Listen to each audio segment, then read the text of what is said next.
kimwe mu bintu rero yewe bimbabaza uko abantu benshi batazi gusobanura ukwemera kwabo. Niba hari ikibazo umuntu yakubaza ugasanga ntushoboye kugisubiza kandi kibanze mu kwemera kwawe. Ni byiza rero ko igihe abantu bahuye biyibutsa ukwemera kwabo kwa ngombwa, kandi muzi ko kwemera kwacu gushingiye ku ntumwa.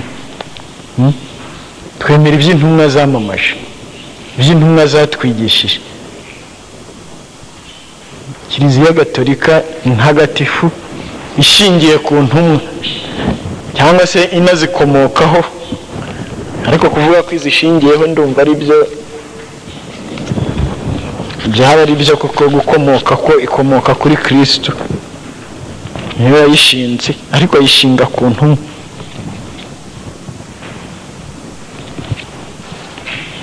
Rero ni byiza nk'abantu b'abakristo kumenya ishingiro ry'ubwo butumwa bw'intumwa.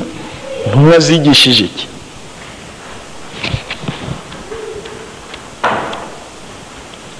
Hari bigeze kuturirimbira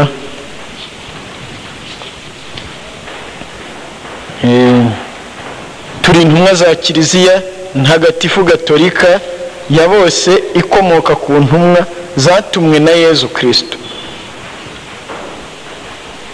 Intumwa zatumwe na Yezu Kristo.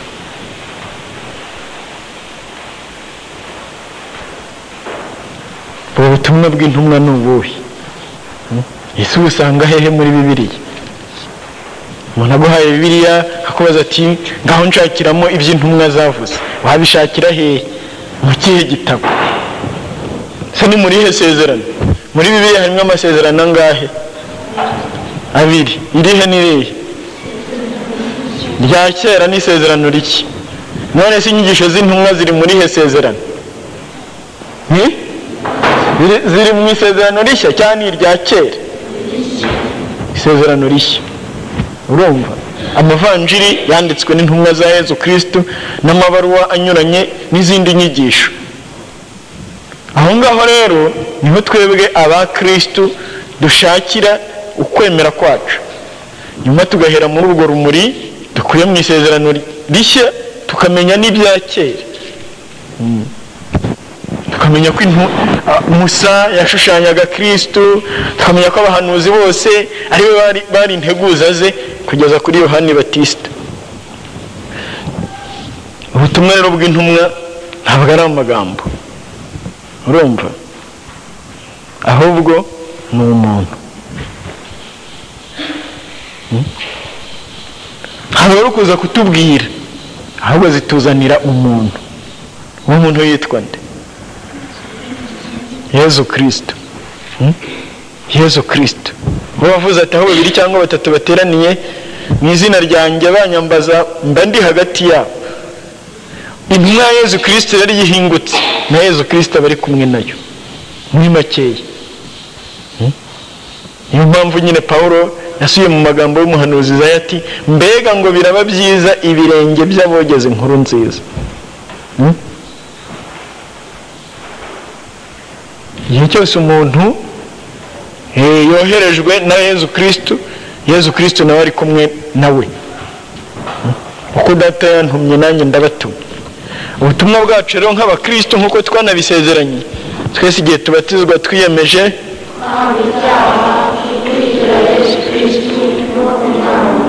gukurikira Yezu Kristo no kumwamamaza. Ubutumwa bwacu ni Yesu. Yezu Kristo niwe dushinzwe kumenyesha abantu. Ntabwo ari amagambo, imyitwarire mibi cyangwa myiza, si ukubuza abantu kurya cyangwa kunywa biriya cyangwa se kubategeka biriya, ahubwo ni ukwakira Yezu Kristo mu buzima bwabo. Si ukubabwira ngo basenge cyangwa baye kudasenga umunsi uyu n'uyu cyangwa se bakora imihango iyi n'iyi, ahubwo ni ukubahuza na Yezu Kristo. Yezu Kristo rero ni umuntu muzima watsinze urupfu. Abantu bahura nawe bakamukunda, akabigarurira, umutima wabo akawutwara. Urabyumva? Yesu Kristo akagutwara umutima ku buryo umuberaho kandi bikagushimisha, nta zindi nyungu zindi uteze usibye ubwe. Yesu Kristo ni akenshi rero nk'uko Yesu yabivuze ati, ijambo ryose uzavuga kuri iyi si ridafite aho rishingiye uzaribazwa, nk'uko biri muri Matayo 12:3-6. Ku munsi w'urubanza abantu bose buri wese azabazwa ijambo ry'imfabusa azaba yaravuze. Ariko nyamara ahandi bakavuga bati, niba wamamarisha umunwa wawe ko Kristo ari nyagasani, ukemera mu mutima wawe ko Imana yamuzuye mu bapfuye, uzarokorwa. Nuko rero umuntu yemera n'umutima we bikamuha ubutungane, yakwamamarisha umunwa bikamuha uburokorwa.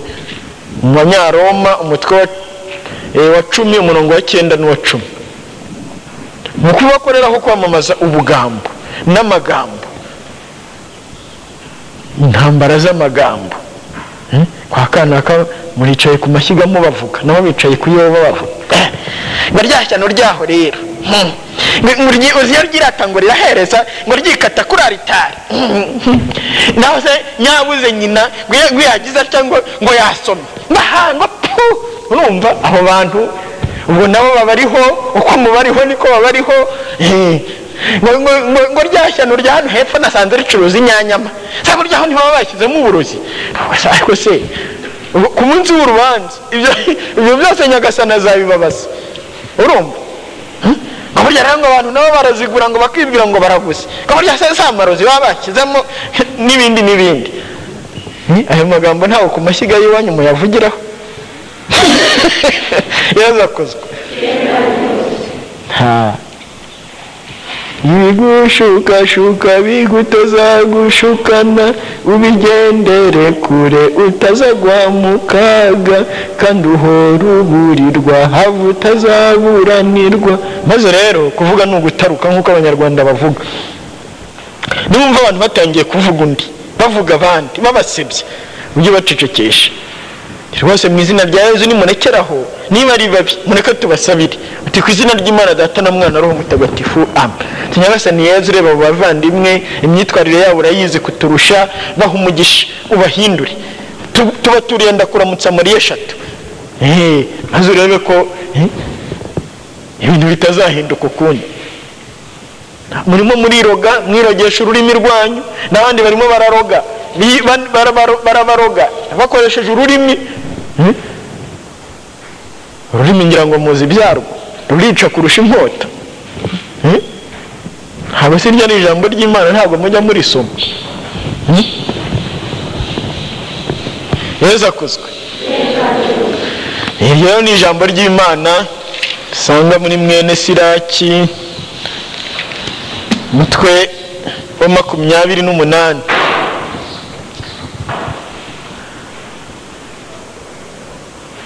Ari indondogozi ari n'indyarya mu bavume, kuko batsembye benshi biberagaho mu mahoro. Akarimi k'indyarya kagushije benshi, kabatatanyiriza mu mahanga menshi, kashenye imigi ikomeye, karundura n'amazu y'ibikomerezwa. Akarimi k'indyarya kasendesheje abagore b'umutima, kabatera ibyo babaga bavunikiye, kabatesha ibyo babaga bavunikiye. Inkoni itera igikomere, ariko ururimi rushengura amagufa. Benshi bashiriye ku bugi bw'inkota, ariko nibo bake kubaziza ururimi.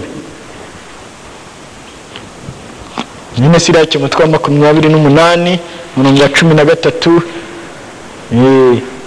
gukomeza kugera kwa 26.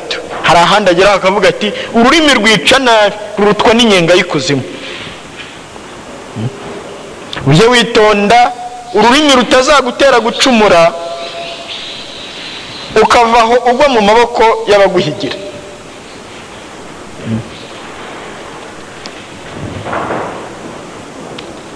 Nyagasani rero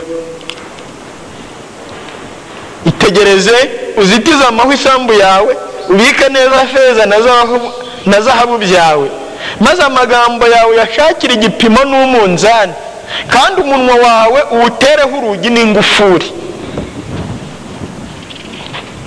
muri mwene Siraki 28:13 kugera kuri 26.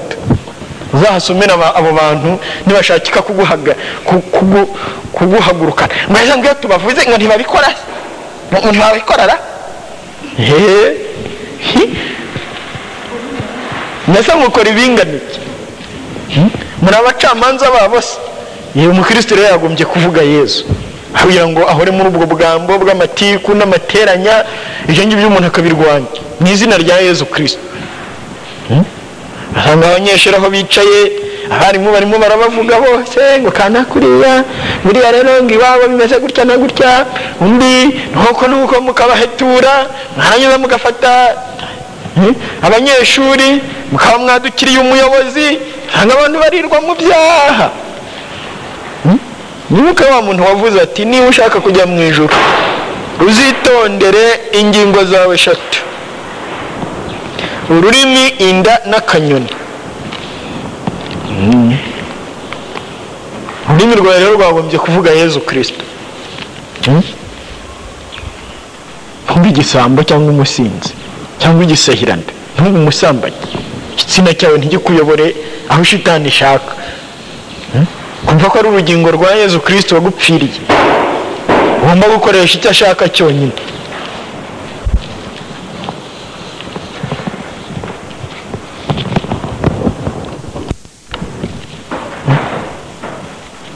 Ku buryo ugirira inyota Yesu Kristo. Tugarutse ku ntumwa n'ubutumwa bwazo. Ese ubutumwa bwa mbere intumwa zabutanze ku buhe munsi?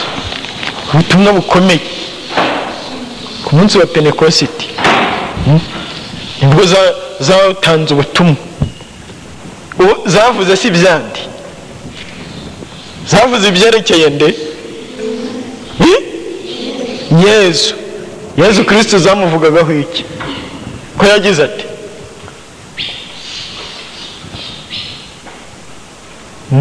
ibintu bibiri, hari benshi mwabyize. Nahangaha iyo nyigisho nigeze kuyitanga. Kimwe yakorewe n'abantu, ikindi yikoreye ubwe. Yarapfuye, yishwe n'abantu, yizura mu bapfuye. Urabyumva? Mu yandi magambo, ubutumwa bw'intumwa kuri Yesu bushingiye ku bintu bibiri ibyerekeranye n'iki cye, ibyerekeranye n'iki cye n'urupfu rwe, n'ibyerekeranye n'iki n'izuka rye. Urabyumva? Iyo rero yitwa inkuru nziza yerekeye Yesu Kristo. Iyo tuvuga iby'uko yadupfiriye n'iby'uko yazutse, amaze rero gupfa no kuzuka, yambitswe ikamba cyangwa se amapeti, twavuga gutyo.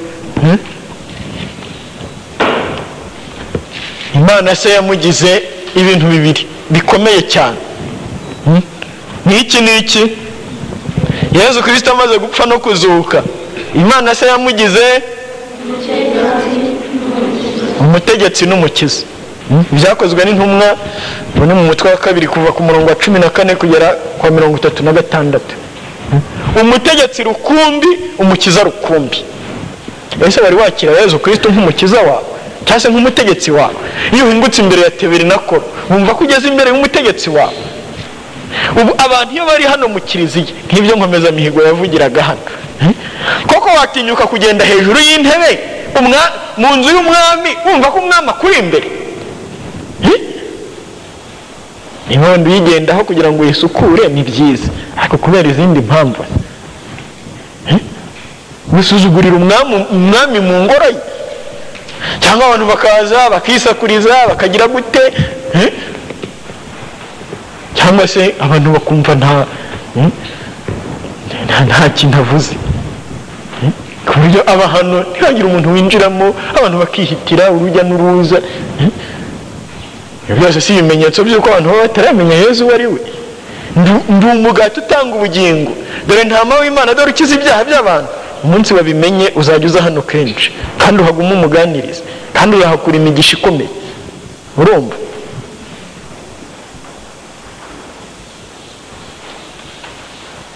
Guhura na Yesu rero ni ingabire ikomeye. Bibiliya itubwira abantu bagiye bahura na Yesu bagahinduka ukundi. Hari ingero muzi? ninde watubwira umuntu muri Bibiliya yahuye na Yezu agahinduka? Yari umunyabyaha mbese akihana agahinduka undi muntu nyuma yo guhura na Yezu.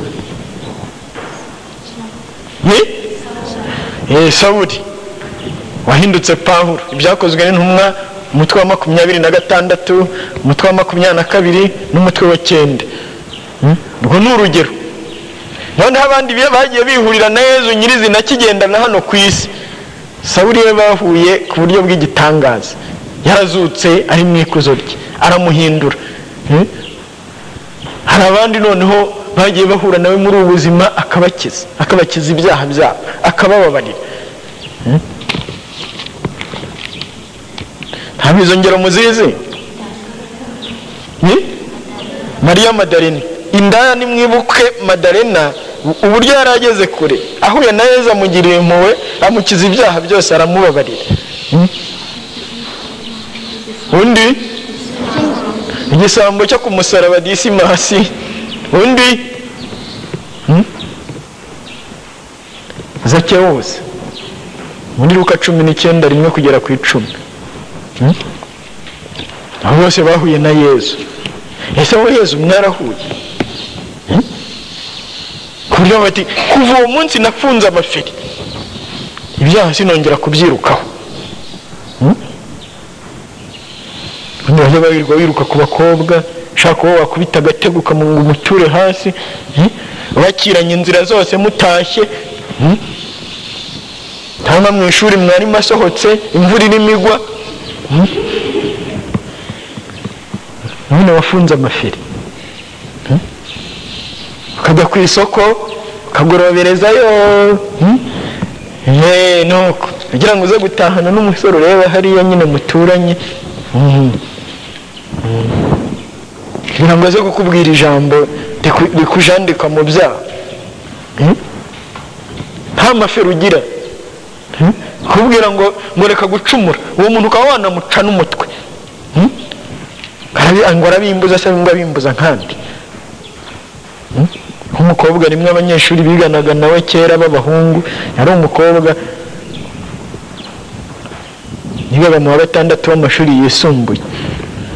Uwo mukobwa rero yitwara nabi, nuko abahungu biha kumuhana nyine, biganaga n'abakobwa bake.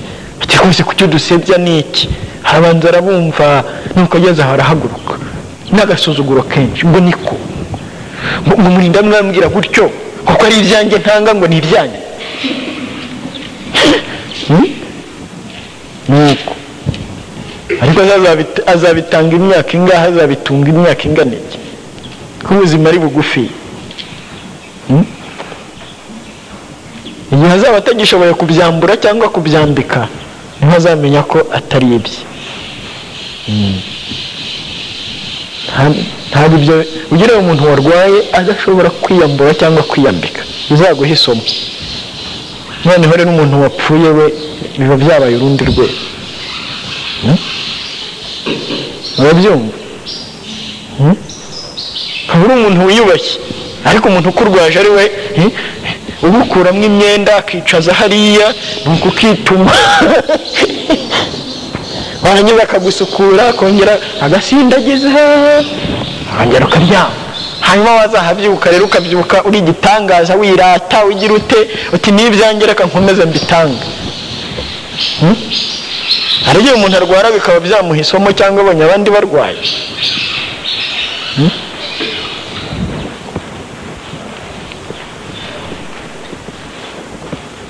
Iyo umuntu rero ahuye na Yezu ubuzima bwe burahinduka, nicyo kimenyetso. Ariko si ubuzima gusa, n'imvugo irahinduka. Hari ibintu utongera kuvuga kuko wabaye umukirisitu, hari n'ibyo uvuga kuko uri umukirisitu. Yezu akuzwe.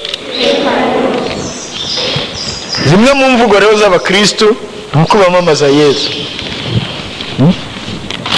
Yezu Kristo,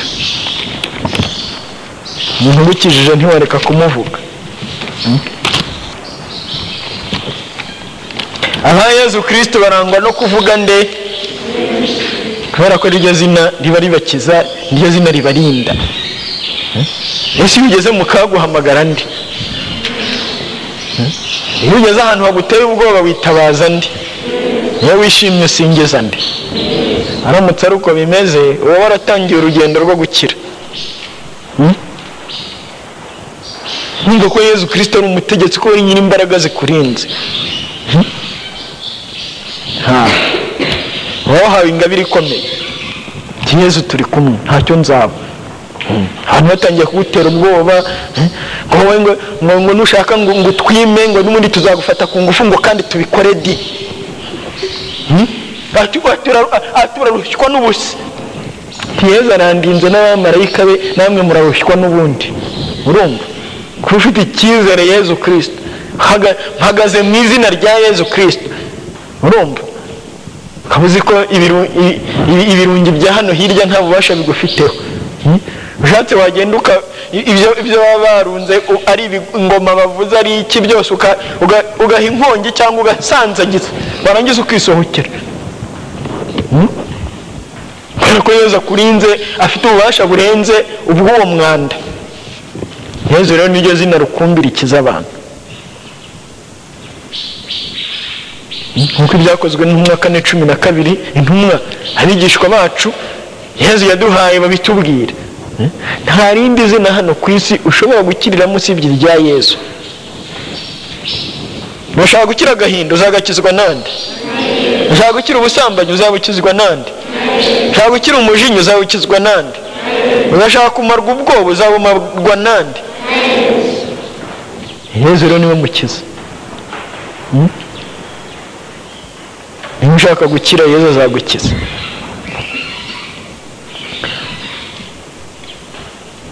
Niriyo zina biyambaje barokorwa, n'uryemera ntakozwe isoni. Mu Nyaroma 10:11 n'uwa 13. Kuryamamaza nabyo bizana ubuzima, nkuko twabivuga mu kanya. Niryo ryonyine risumba yandi yose. Abanyafilipi 2:5-11, kugira ngo abantu bose nibamara kumva izina rya Yesu, mu isi mu ijuru n'ikuzimu bose bapfukame, kandi indimi zose zamamaze ko Yezu Kristo ari nyagasani, bihesha Imana se ikuzo. Ese iyo bavuze Yezu urumva? Ese uramwamamaza? Ubundi hari ahantu hagera wahura n'umuntu wawe utamubwiye Yezu, ukumva hari ikintu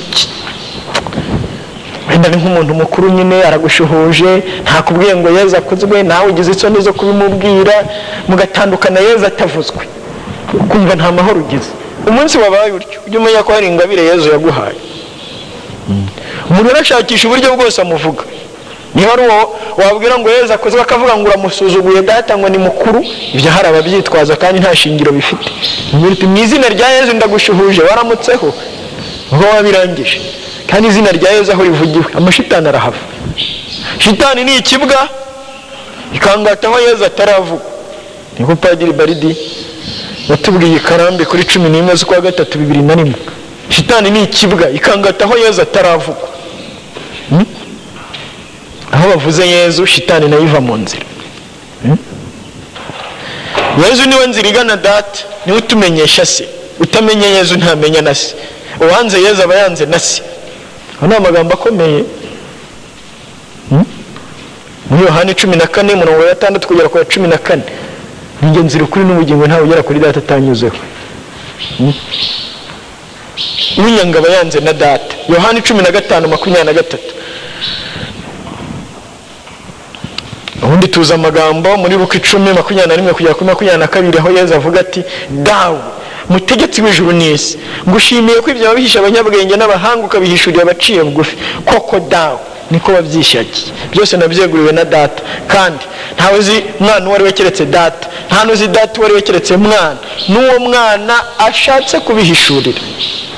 Yezu Kristo niwe ushobora kugufasha kumumenya, nta wundi. Ukanumenya na se. Ntushobora gupfa kuvuga ngo Yezu atari ingabire wahawe. Nyagasani wenyine niwe ukwimenyesha. Twari turi mu isezerano rishya aho tuvuga Yezu. Ubu Yezu waduhishuriye ko Imana ari data, ko ari mwana, ko ari Roho Mutagatifu.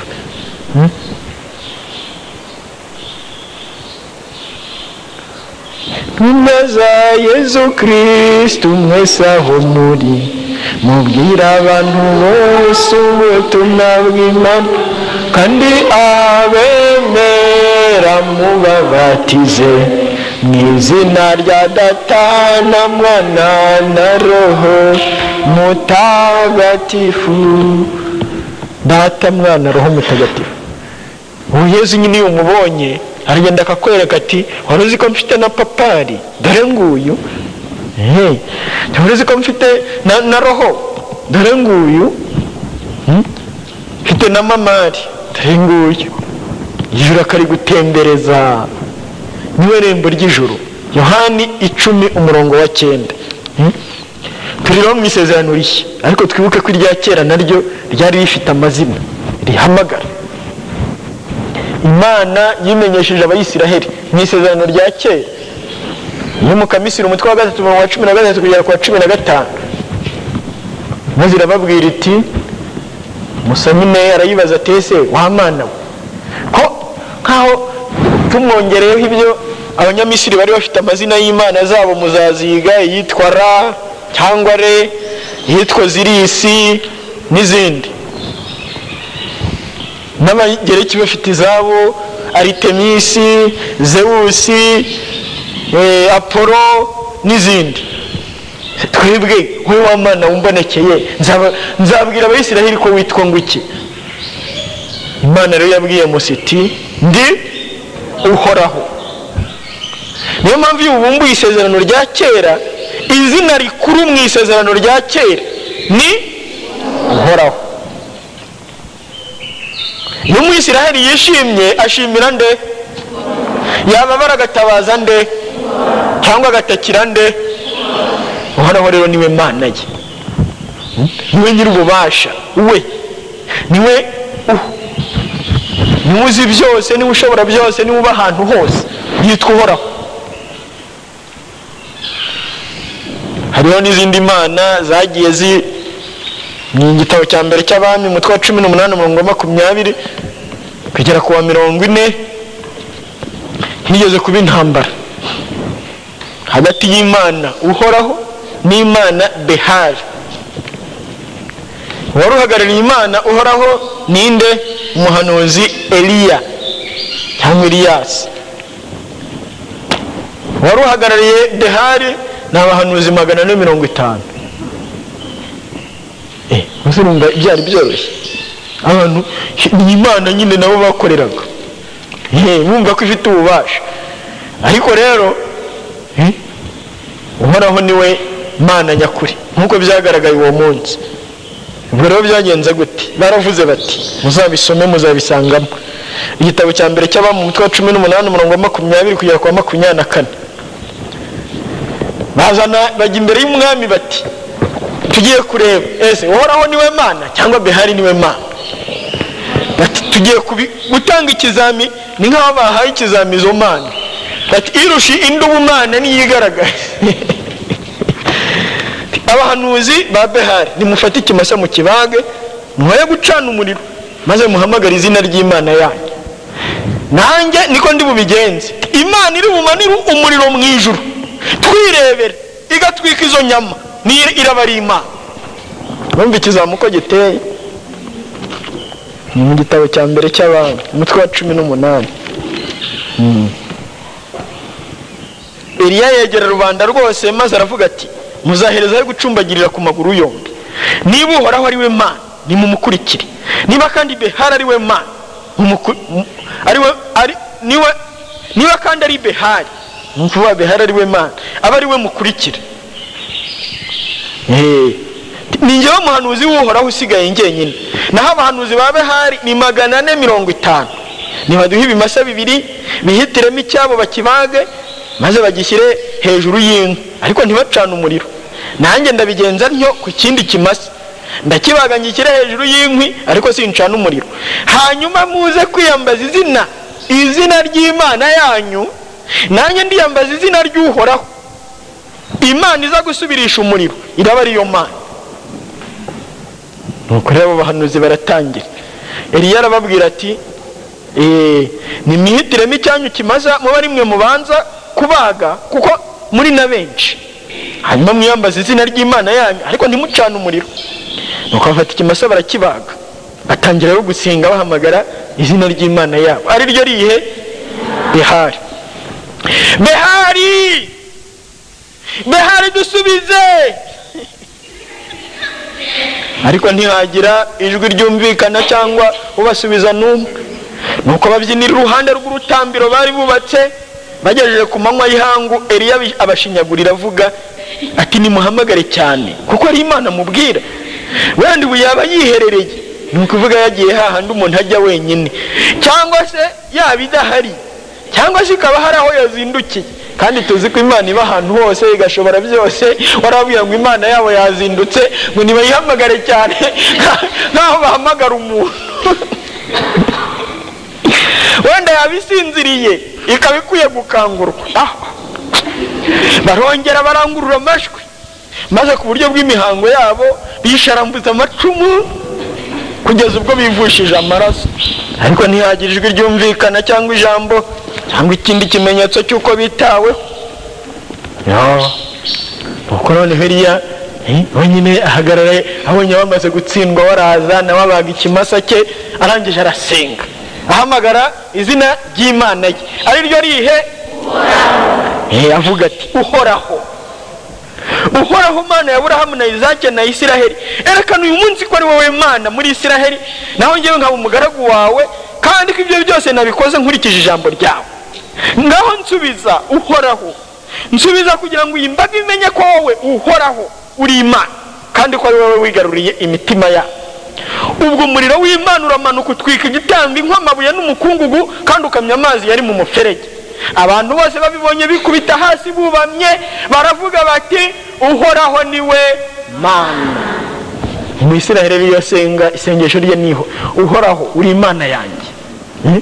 Ubwo ngo ugiye muri Zaburi niyo masengesho wahita ubona. Zaburi ya 89 88 mu dukubo. Ariko n'Abayisiraheli basenga.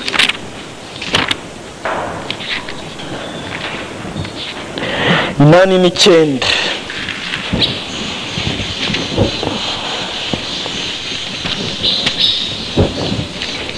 Muzajya mureba izina ry'Uhoraho ukuntu barivuga kenshi mu Isezerano rya Kera. Nzaririmba iteka ryose impuhwe z'Uhoraho, kuva mu gisekuruza kujya mu kindi, umunwa wanjye nzawamamarisha ubudahemuka bwe. Nagiranye isezerano niyo gakomeza. Uhoraho, ijuru niryamamaza ibitangaza byawe. Uhoraho, ijuru ni iryawe, isi nayo ni iyawe. Ni wowe nyiri ukuboko k'ubutwari, nyiri ikiganza cy'ububasha n'indyo n'impangare. Iyi Zaburi hari abayihimbye mu indirimbo. Hahirwa umuryango wamenyereye kugusingiza, ukagendera mu cyezezi cy'uruhanga rwawe. Uhoraho, Uhoraho, Uhoraho, izina ryawe inshuro zitabarika mu Isezerano rya Kera.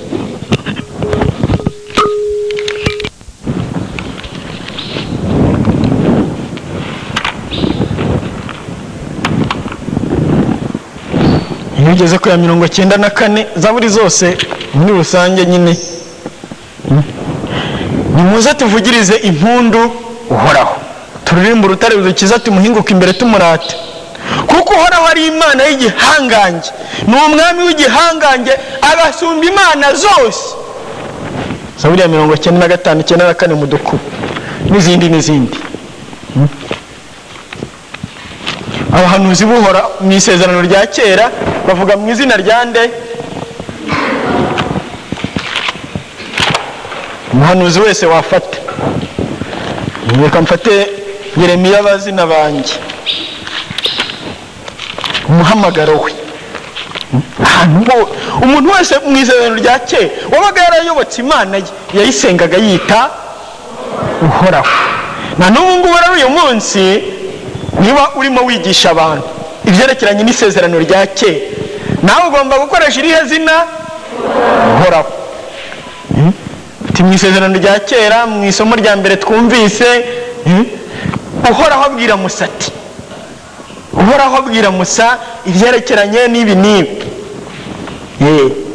nk'uko umuhanuzi Yeremiya avuga ati, ni mu mutwe wa mbere umurongo wa 4, uhoraho yambwira ijambo agira ati, ntarakuremera mu nda ya nyoko nari inkusi, nakwitoreye utaravuka nkugira umuhanuzi w'amahanga. Ubwo nanjye ndatakambanye rwose, nyagasani Imana, sinashobora kuvuga, dore ndacyari muto. Nuko uhoraho arambwira ati, wivuga ngo ndacyari muto, kuko wamwohereza hose uzajyayo, kandi n'ibyo ngutuma byose ukazabivuga. Ntugire umuntu utinya, humura turi kumwe ndagutabara. Uwo ni uhoraho ubivuze. Uhoraho anyegereza ikiganza nkora ku munwa, maze arambwira ati, dore nshyize amagambo yanjye mu kanwa kawe, umenye ko uyu munsi nguhaye ububasha ku mahanga no ku bihugu byose, kugira ngo urandure kandi uhirike, utsembe kandi usenye, kugira ngo wubake kandi utere imbuto. Naho wowe kenyera ukomeze, uhaguruke maze ubamenyeshe ibyo ngutegetse kubabwira. Ntuzareke bagutera ubwoba, kuko nubugira ari wowe, nzagutera guhinda umushyitsi imbere yabo. Njyewe uyu munsi nkugize nk'umurwa ukomeye, inkingi y'icyuma cyangwa n'inkike y'umuringa, imbere y'igihugu cyose, imbere y'abami ba Yuda, abatware bayo, abaherezabitambo bayo, n'abatuye igihugu bose. Bazakurwanya ariko ntibazagushobora. Uwo ni uhoraho ubivuze. Humura turi kumwe ndagutabara. Umutwe wa mbere umurongo wa 4 kugera ku wa 19. Urumva inshuro bavuga mu uhoraho. Abanyarwanda rero muri Imana rero mukorera Imana, Imana iradukunda, reka nshimire Imana yarangabiye, reka nshimire. Aha hantu hari Imana, aha hantu hari Imana. Hano ngo ni abakirisitu. Ibyo ubuvuga biri inyuma ya Zaburi zose. Urumva isengesho ryawe ntariri muri iki gitabo, ni iry'abapagani. Hazitaba mbese niba utavuze izina ry'Imana yawe. Ese burya rero umuntu ahamagaye ngo Mana, ni kimwe no kuvuga ngo umuntu uze abantu uko ari benshi uzamenya, hazitabane. Aho niba wavuze izina ryawe bwite uritaba. Umuntu ni izina rusange, n'Imana ni izina rusange. Mana Data, Mana Mwana, Mana Roho Mutagatifu, Yezu. Abantu bagomba kumenya kuvuga Imana yabo mu mazina. Yezu yaratubwiye ati, nimusenga mujye muvuga muti. Yezu abigisha gusenga. Abigisha gusenga ngo bajye bavuga ngo iki?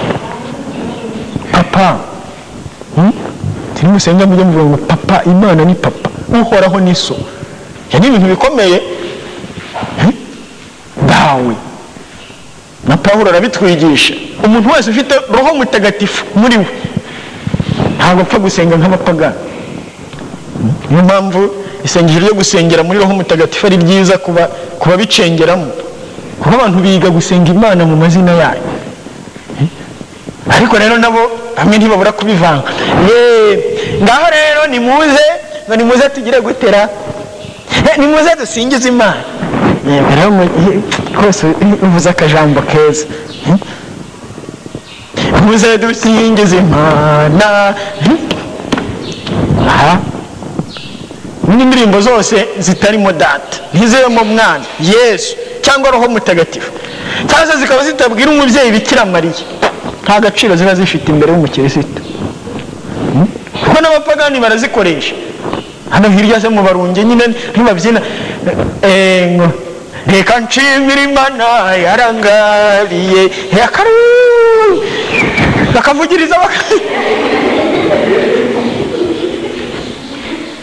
n'umukirisitu akaba arimo. Ugiye no mu kabari ugatera indirimbo iri mu Imana, bose babyina bamaze kugasoma, ariko utangiye ugashyiramo Yesu. Winjiyemo rwose muri mukabati, aha hantu hari Imana, aha hantu akabari mwakanyeganyeze, bose ukabona barahagurutse baratangiye barabyimye hamwe nawe. Ariko mutangiye mukavuga muti izina rya Yesu ni ryo ngabo, wajya kubona ukabona bamwe barombotse. Reka niyicarire numva naniwe, reka twicare tube turuhuka, mugakomeza mwenye uko mwinjiyemo mugasigara mubyina mwenye. Urumva izina rya Yesu ni igitangaza. Noneho rero usanga ari abanyarwanda bamwe bataramenya nibura imana ari uhoraho. biteye agahinda. ugasanga wenda niba hasomwe isomo rivugamo uhoraho, umuntu ahantu hari uhoraho arahasimbuza imana.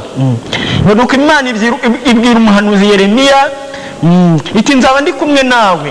nuko imana Yezu we urasubiza abandi inyuma.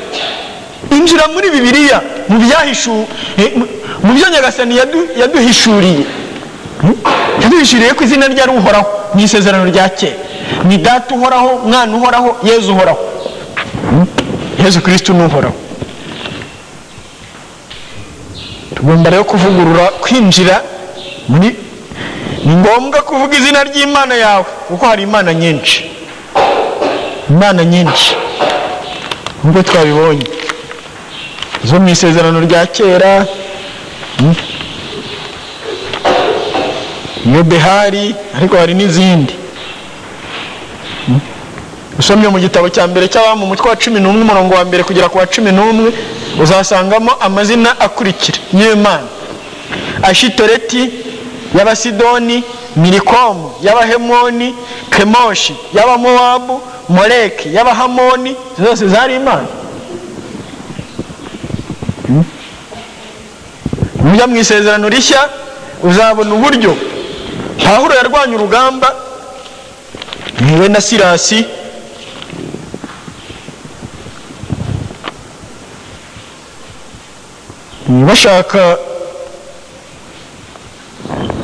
bashaka kubita imana. mu byakozwe no mu mutwe wa 14 umurongo wa 8 kugera ku wa 18 bari bamaze guhagurutsa ikirema. noneho abantu bari abapagani basenga imana yitwa Zewusi n'iyitwa Herimesi. bahita bavuga ati za mana zigize abantu dore zaje. bahita bazana ibimasa byo kubatura. abandi bati reka twe turi abantu. batangira kubigisha noneho imana nyayo. ubwo bahise bavuga bati umwe ni Herimesi, undi ni Zewusi. Pawulo na Silasi. ubundi mu byakozwe n'intumwa 19 umurongo wa 23 kugera ku wa 40 hari imana yitwa Aritemisi. byabaye intambara ikomeye. ni byiza gusoma ibyanditswe mujye mubisoma Bibiliya.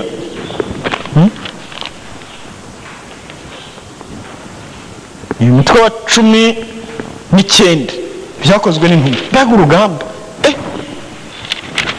ubwo nyine ni nk'uko umuntu azagasebya nyine z'iyamana bariya barimo basenga ati nimuze bamarayika bataremwa, bamarayika ba Ruhanga bakukesero cy'i Burundi, nimuze munjagajage, munjogonyore, munjigite, munjishe, munjijishe, munjwibure. abantu bariyo babasenga bumva ari ibinyabubasha babwira. noneho rero iyo bisebeje banakwica da bibaye ngombwa. wabasebereza ibinyabubasha cyane cyane uwo byagaburiraga. aricara hariya, yashyize ingoma hariya, ategura ameza hariya, azana akantu k'amasara bahondagura, arangura n'imikeka, ahantu bakarambikaho amafaranga, hazigaye none rero urashaka gukura y'abo bantu. rero ba Pawulo nabo hari abantu bakoraga utuntu imana bakoraga mu tuntu tw'udushusho, abantu bakazigura amafaranga menshi. noneho Pawulo atangira ngo ziriya ni imana nyabaki, turiya tuntu baba bakonjonjoye arazisebya mbese, kandi abantu bakanga kongera kuzigura. abazikoraga bati ntabyo, bahita bakora inama, batangira kuvuga. hakaba rero umucuzi witwaga Demetiriyo wacuraga mu muringa udushushanyo tw'ingoro z'ikigirwamana cyitwa Aritemisi. bikaba byaramuzaniraga we n'abo bakoranaga inyungu zitangaje. nuko akoranya abo bakoranaga n'abandi banyamyuga bari begeranye, arababwira ati inshuti zanjye, muzi ko umunezero wacu tuwukesha uyu murimo. none rero nkuko mubyirebera kandi mukabyiyumvira, Pawulo uwo aroshya rubanda rwose, atari Efezi honyine ahubwo no muri Aziya yose, ababwira ko imana dukora atari zo. si ugutinya gusa ko umwuga wahinyuka, ahubwo n'ingoro y'imana nkuru Aritemisi ishobora guta agaciro igasuzugurika, kandi ariyo isengwa n'Abanyaziya ndetse n'abantu b'isi yose. abantu ngo babyumve bararakara cyane, niko gutera hejuru bati Aritemisi y'Abanyefezi ni igihangange. Nuko umujyi wose uravurungana, icyo kivunge cy'abantu kiroha mu kibuga cy'amakoraniro basumira abantu babiri bo muri Masedoniya, Gayo na Arisitariko bagendanaga na Pawulo. Ikoraniro ryose riravurungana bagasakuza bose, umwe avuga ibye ibyo ndibye. Abantu batekereza byose witwa Alexandre ari bo Abayahudi bari bashyize imbere. Nuko ashyira ukuboko hejuru ngo baceceke, ashaka kugira icyo abwira rubanda, ariko ngo bamenye ko ari Umuyahudi. Basakuriza icyarimwe, bimara amasaha 2 bavuga ngo iki? Aritemisi y'Abanyefezi ni igihangange. Aritemisi y'Abanyefezi, amasaha 2. Tekereza, urumva byari byoroshye? Imana yabo bari bayikomeyeho, ariko bari bazi izina ryayo yitwa nde? Aritemisi. Urumva? Nyuma rero umuyobozi sinzi ukuntu yabaguyaguye, arabahosha ababwira ati, Banyefezi, ninde utazi ko umurwa wacu wa Efezi ari umujyi weguriwe Aritemisi w'igihangange, ukarinda n'ishusho rye ryamanutse mu ijuru? Ubwo rero ntawe ubihakana, mugomba gutuza mukareka guhubuka. Urumva, yagombye kubabwira ko bose babyemera kugira ngo barekeraho gutera amahane. None wowe ntuzi n'Imana yawe uko yitwa, ngo Mana rero nuko rero ngo Imana iguha umugisha. Kandi nyamara Nyagasani abwira bene Aroni mu Isezerano rya Kera ko bazajya batanga umugisha. Ni isomo ryo muri mu gitabo cy'Ibarura, ko bene Aroni bazajya batanga umugisha mu mutwe wa 6 umurongo 22 kugera ku 27. Uhoraho abwira Musa ati, dore ibyo uzabwira Aroni n'abahungu be Abayisiraheli, niba muzajya mubaha umugisha muvuga muti, Uhoraho aguha umugisha kandi akurinde. Uhoraho akurebana impuhwe kandi agusakaze n'inema ze. Uhoraho akwiteho kandi aguha amahoro. Nguko uko bazambariza izina ryanjye ku Bayisiraheli, nanjye mbaha umugisha. Uhoraho abaha umugisha, Uhoraho abarinde, Uhoraho nabareba n'impuhwe, abasakazeho inema ze. Uhoraho abiteho kandi abaha amahoro. Urabyumva? Naho rero umuntu utazi uburyo amazina niyo atanga umugisha. Umugisha uri muri iryo zina uvuga, ntabwo uri mu magambo yawe nyirizina. Bariya bene Aroni niyo baza bakarambura ibiganza bate bakavuga amagambo, niba atari mu izina ry'Uhoraho, zero. Urabyumva? Nawe uragiye abana bawe tahaye umugisha mu izina rya Data cyangwa se rya Mwana cyangwa rya Roho Mutagatifu, kuko turi mu Isezerano rishya twe. Cyangwa niba ushaka gukoresha iby'Isezerano rya Kera ngo ukoreshe nibura Uhoraho, kuko iryo zina ry'Uhoraho ryo na n'uyu munsi rifite agaciro imbere y'Abakirisitu, kuko ni Data uhoraho, ni Mwana uhoraho, Roho Mutagatifu uhoraho, Yezu Kristu n'uhoraho. Bana banjye rero, Imana ibaha umugisha, nta kindi nabasabira, Imana ibaha umugisha. Hari igihe najyaga ntwara umuntu mu modoka cyangwa ku ipikipiki, maze namugezaho tujya, urakoze rwose, urakoze, Imana ikumpera umugisha. Ku mutima ntondawuhombye, hano zurangeraho unyuze. Kuva nta Yezu uvuzwe, ubwo nyine bipfuye ubusa. Nanjye nkahita mubwira nti, Yezu Kristo nawe aguha umugisha. We akankurira mwaho kandi ari njye umugiriye neza. Umuntu ariko atanga icyo afite. Niba udafite Yezu uzagira ngo washobora kuvuga mu izina rye ngo abantu bahawe umugisha, ntibishoboka. Uzajya utanga uw'Imana nyine, niba ariyo mu gicuma, niba ari Yezu, niba ari iyahe sinamenye. Abagereki bari bafite imana zabo bita amazina yazo. Abanyarwanda ba kera bo bari bakiri mu mwijima, batarabwirwa inkuru nziza, bataramenya izina rya Yezu iryo ari ryo, bataramenya Data, batazi Roho Mutagatifu. Niyo mpamvu bacaga imigani bati Imana yabo bakayivuga uko babyumva, ntabwo yari yarababonekeye ngo ibibwire. Ati Imana ihora ihoze, ihora ihoze, guhora, kugirira nabo bakugiriye nabi. Umurozi yaba yapfuye uwo mugani bakawuca, ati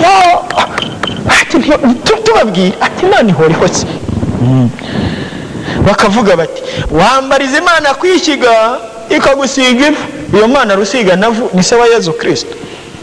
Imana irema abatindi niyo ibogosha. Imana irema abatindi niyo ibogosha. Imana rurema na rwogosha abatindi ni se wa Yezu Kristo. Yirirwa ahandi gatahirwa. Ikintu kibabaje nuko hari n'abantu ubu babivuga nkaho ari ukuri. Ati babivuze ukuri, ati Imana yirirwa ahandi gatahirwa ahandi. Ubu rero ntayihari, turimo turaruhira ubusa. Kandi Imana mu biyiranga ni uko iba ahantu hose, igakorera hose, igihe cyose, igashobora byose, ikamenya byose. None bati yirirwa ahandi gatahirwa ahandi. Ubu ntayihari. Abase muzi bitwa bagirirwa ahandi. Yirirwa ahandi. Kandi abo bantu n'abakirisitura ikibazo rwose. Ukita umwana wawe yirirwa ahandi kandi wahagijwe uwo munsi. Kumamo bakubwiye ngo umubiri wa Kristo uwo Yezu ari bukuzemo ninjoro. Yezu we,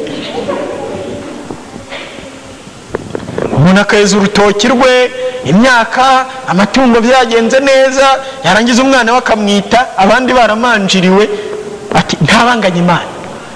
Timada umwana ntabanganye Imana rwose.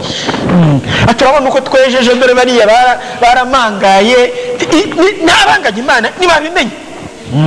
Ati ziriya mbwa zose nizibimenye ntabanganye Imana.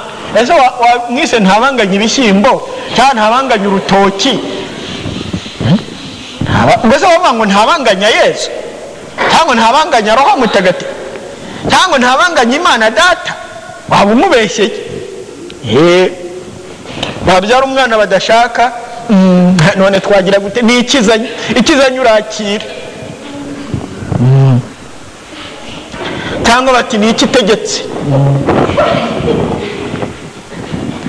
Umuntu bakamugirira nabi wenda mu magorwa, akagira icyo akaba yikuyemo, ni nako umuntu bafungishije bamurenganya, akagira icyo akaba ararenganuwe, nuko yafungurwa akababyaye umwana, babanze be baraturanye, nuko umwana akamwita Imana irarora, Imana irarora, Imana irareba, Imana irarora. Nuko umudamu akajya yihamagarishwa uwo mwana kandi ataramenya n'ubwenge, abonye babanzi be akamuhamagara nkaho ariko Imana irarora we, arimo abacyurira nyine mwagize nabi ariko Imana irarora. Iyo Mana ihanganye n'abanzi bawe ni se wa Yezu Kristo. Dawe bababarire kuko batazi icyo bakora. Muri Luka 23:34. Niyo mpamvu rero Abanyarwanda bashaka kuba abakristo bagomba kuvugurura ururimi rwabo. Nababwiye nti iyo umuntu ahuye na Yezu ubuzima bwe burahinduka. Wari umusambanyi ntiwongera, wari umujura ntiwongera kwiba. Nk'uko Pawulo bitwigisha.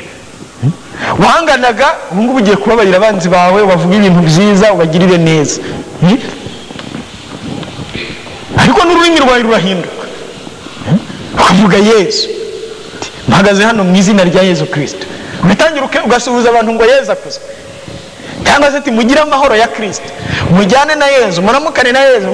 Umubyeyi nyine ngo w'umukirisitu nyine bamaze gusenga, nuko abana banjye rero muroke Imana, muroke Imana. Ese ni Imana yiye?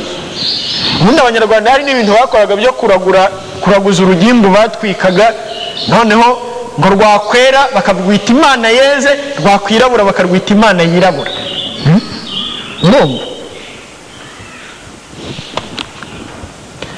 Nuko rero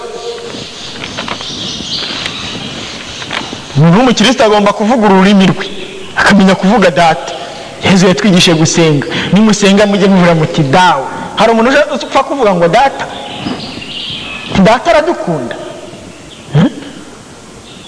Imana Data, Imana ni Papa, awe Father, Data wa twese, Papa wa twese, Baba yetu.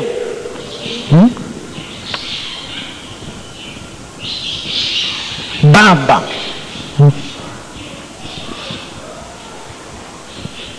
Kumenya gusenga Roho Mutagatifu, Roho w'Imana tumanukireho. ngwino rumuri rwa nyirigira, ngwino roho w'Imana ihoraho, ngwino za Nyagasani, ngwino bubasha dukesha ubuzima, ngwino turemo, ngwino.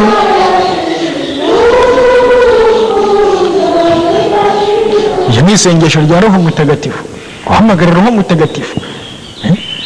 Nuko Roho Mutagatifu arantabara ampa igisubizo. Mbese ibyo wapfa kubibona mu biganiro by'abantu bangahe? Nagize Imana, nuko nyine kimbona igisubizo. Imana yamfashije. Ibyo uri muvuga, abapagani barabivuga, abayisilamu barabivuga, abanyarwanda ba kera barabivugaga. Ese ubwo ngubwo Yezu Kristo uzamumenya ryari, azakwigisha ryari? Uzaba umwigishwa wa Kristo Yezu ryari? Abantu bakakugiriye neza wajya kubahemba ati Imana ibantera umugisha. Ese wawutanze nk'uko Kiliziya ubutanga? Ubonye wawutanze nka bene Aroni, ati uhoraho abaho umugisha. Uhoraho tuzi ko ari Imana nyamana. Hasi iyo Mana uvuze ni iyi. Muzi iyo batanga umugisha muri liturujia ko bavuga bati ushobora byose nabaho umugisha, Imana Data na Mwana na Roho Mutagatifu. Ubonye nawe wagiye usubiramo ayo magambo? Aho kubera ubupagani bwawe uti Imana ibantera umugisha rwose mwagize neza nuko. Cyangwa ugasanga abantu bafite imvugo, uriya ni umukozi w'Imana. Ati nyine abakozi b'Imana nuko baraza baramusengera, abakozi b'Imana, intumwa z'Imana ni Muhammad. Hari murakurikira ikiganiro cy'abayisilamu, intumwa y'Imana Muhammad, Imana imwishimire Muhammad. Noneho naho kwitwa intumwa ya Kristo, intumwa za Yezu Kristo, aho kwitwa intumwa za Yezu Kristo aho bati intumwa y'Imana. Turi intumwa z'Imana rero bavandimwe, tuje kubamenyesha Imana.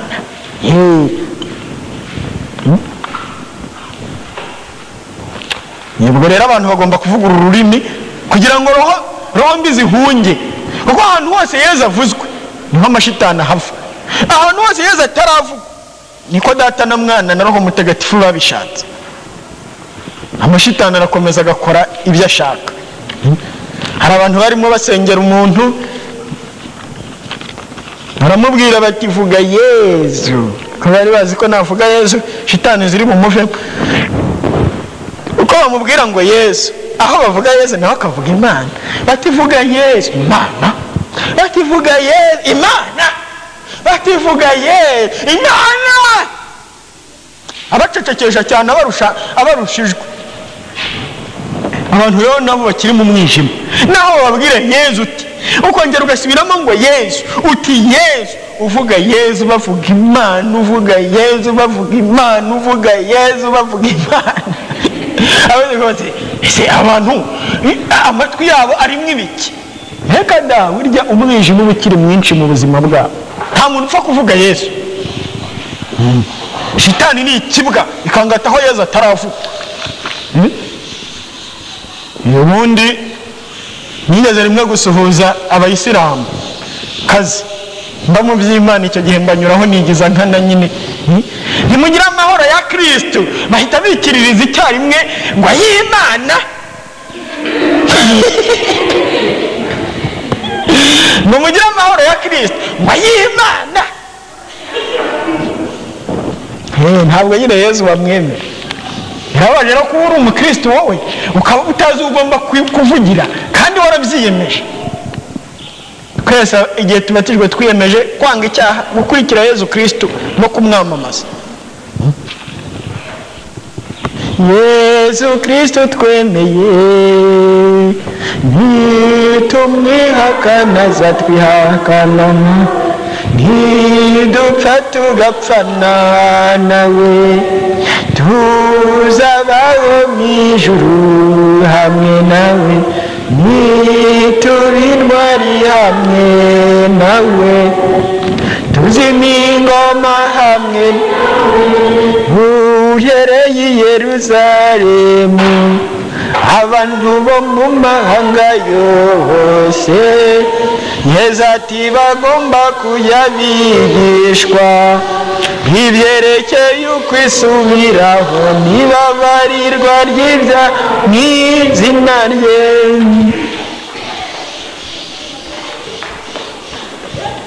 Izina rya Yesu rero rigomba kuvugwa n'abamwemera bose, ariko ntawe upfa kurivuga.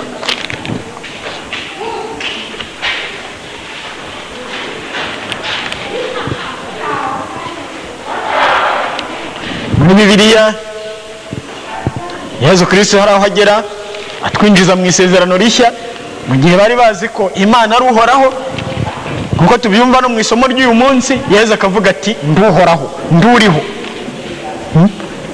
Uhoraho yagendereye abo mu isezerano rishya mu izina rya Yesu Kristo. Hasingizwe uje mu izina ry'uhoraho, uwo ni Yesu Kristo.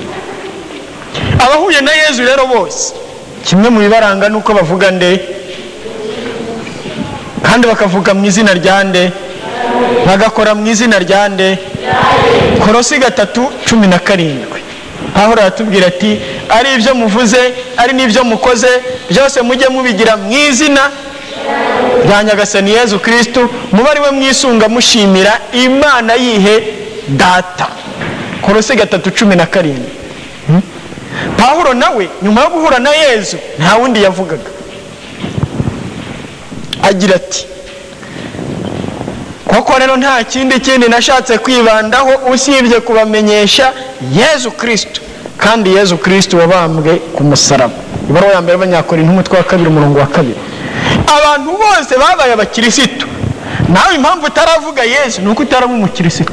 Umunsi wabayeho bizakwizanamo numva ko nta rindi zina rindi. Munsi y'iri zuba nta rindi zina twahawe dushobora gukirizwamo usibye izina rya Yesu. Abatagatifu bose bisezerano rishya nta bundi butumwa bari bafite usibye Yesu.